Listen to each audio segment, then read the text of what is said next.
Growing apples is in the blood of Gary and Heather Pollard, whose families have worked on orchards in Harcourt for more than a century. We're 5 generations, we go back. Always helped Dad in the orchard, that was a real thing. The pair work 7 days a week, growing fruit and selling apples at farmers markets around the state. It's tough work for little reward, but it's something they love. I've got customers that weren't even born and they were coming out with their parents. Now they're bringing their children out to buy apples off me. So I've known the families for a very long time.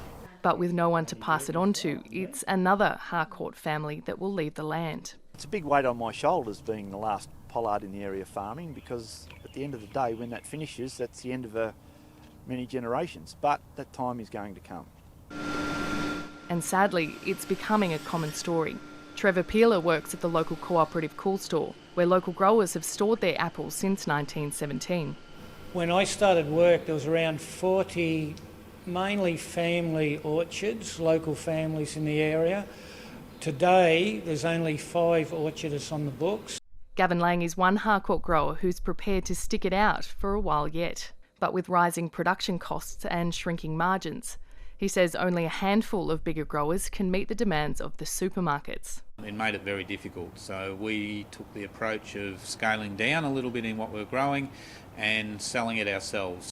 In recent years, Gavin Lang has had to clear off more than 20 acres of these traditional trees because they're labour intensive and no longer profitable.